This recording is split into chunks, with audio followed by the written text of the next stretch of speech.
Shalom à tous. Nous allons rentrer Bezrat Hashem cette semaine dans la paracha de Tetzavé, dans la volonté qui est la nôtre d'essayer de déceler une perle constructive fondamentale pour la sérénité de notre couple.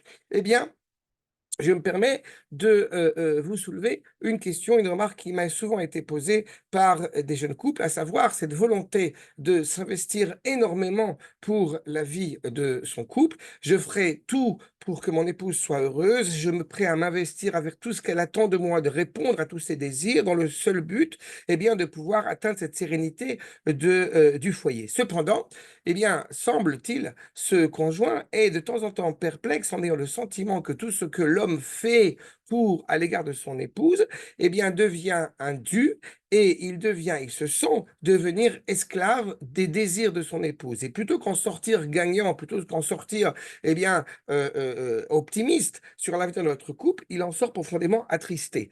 Bien, quoi répondre à ce genre de proposition? Il me semble que dans la paracha de Tetzavé, justement, où nous évoquons les vêtements du Kohen, nous voyons la précision de chacun des vêtements, la grandeur, nous allons y revenir, la grandeur de ces vêtements. Le Sefer HaChinuch va nous donner un sens sur eh bien, ce qui se cache finalement derrière l'importance de chacun des vêtements de ce Kohen. Nous avons en tête que il est indubitable que l'intention est souvent motivée par les actes. L'intention et l'élévation même, eh bien, est souvent motivée par les actes que l'homme va produire, qu'il va pratiquer.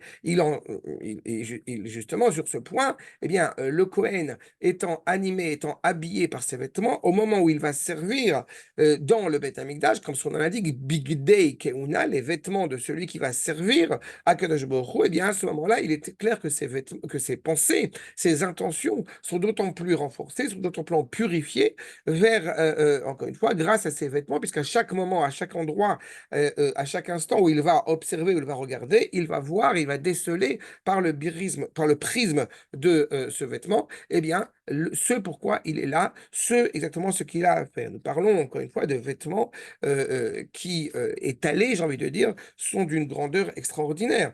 Si nous prenons, par exemple, justement, eh bien, le fait même que la tunique qui est sur son corps jusqu'aux pieds, le fait de prendre justement les manches même de cette tunique qui sont jusqu'à la paume de la main, la mitznefet, le couvre-chef, qui mesure, on parle de 16 amas, c'est-à-dire à peu près 8 mètres, encore une fois, ou la ceinture, encore une fois, qui elle aussi, la havenette, qui est d'une longueur extraordinaire, et bien justement, puisque nous parlons de 16 mètres, eh bien, tout cela, encore une fois, n'a qu'un seul but, n'a qu'une seule finalité, qu'à chaque moment où il puisse regarder, quand justement il a ce chapeau, ce couvre-chef, cette mitznefet sur la tête, eh bien, il puisse être élevé vers la crainte d'Akadosh Baruch Hu. Quand il va mettre cette ceinture, cette avenette, eh bien, pour bien distinguer, j'ai envie de dire, la réalité plutôt matérielle, la réalité plutôt spirituelle, tout cela, encore une fois, pour toujours être animé de cette volonté et de cette compréhension, de cette intention purifiée de servir Akadosh Baruch Hu. Alors, on peut cependant, et justement, puisque c'est réveillé, cette intention est réveillée par l'investissement qu'il va mettre à comprendre, à cerner, à se vêtir de chacun de ses vêtements, on peut cependant s'interroger sur le fait que on est dans le Beth Amikdash. Quand le Kohen est dans le Beth Amikdash, a-t-il réellement besoin de vêtements qui vont élever sa pensée alors que tout autour de lui, il se trouve dans un endroit qui est profondément animé par la sainteté?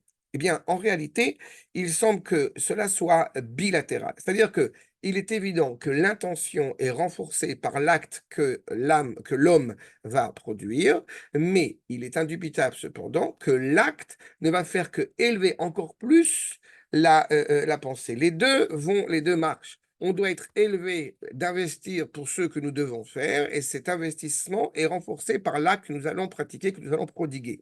Eh bien, c'est justement cette problématique qu'on retrouve chez le Kohen, à savoir qu'effectivement, il doit y avoir constamment une volonté de servir à Baruch Hu. Mais quand on est dans le Beth Amikdash, encore plus, parce que cela, encore une fois, justifie un investissement beaucoup plus grand, et qui va, encore une fois, ratifier cette pensée et ces actes. En ce qui nous concerne, il est évident que l'investissement de la vie du couple est nécessaire en tant que tel. Elle ne nécessite pas une justification dans son investissement.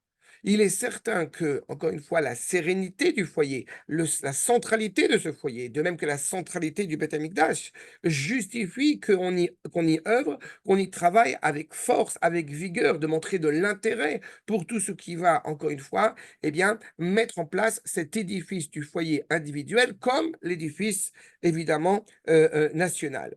Mais, et justement, par ces actes, comme dira le Sefer HaChinuch, Achrei Ma'asim Nimshachim Alevavot. Après les actes, les cœurs sont profondément élevés, sont profondément attirés. Alors il y a un postulat de départ, de la même manière que celui qui est Cohen, qui travaille dans le Beth Amikdash, il y a un postulat de départ, c'est il a ce rôle de Keuna.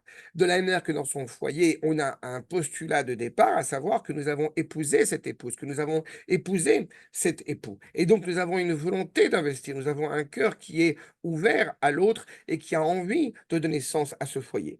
Mais en plus de cela, eh bien, il est certain que les actes, les vêtements du Kohen, les actes pratiqués par le couple vont ne faire que renforcer, donner encore plus de valeur, eh bien, à ce foyer. On ne sommes pas en train de demander si ça vaut le coup, puisque à cette question-là, la réponse serait très simple. Évidemment que ça vaut le coup, mais ce n'est pas au nom du ça vaut le coup que je m'investis dans mon couple. Au contraire, c'est au nom de l'importance du foyer, au nom de l'importance des valeurs qui vont être inhérentes au foyer, que cela nécessite encore une fois mon investissement. La valeur de l'éducation, la valeur de la stabilité dans mon foyer, encore une fois, et énormément d'autres choses, mais tout cela, encore une fois, nécessite d'abord et avant tout une volonté de m'investir qui va être renforcée par les actes que je vais pratiquer. Alors que Dieu fasse que chacun d'entre nous, en s'investissant profondément dans notre couple, nous puissions donner cette vie, cette sérénité, eh bien, à notre couple et assurer en cela, eh bien, si on en a le mérite, que la présence d'Akadosh Baruch Hu siège comme au Beth Amikdash, siège aussi dans chacun de nos foyers.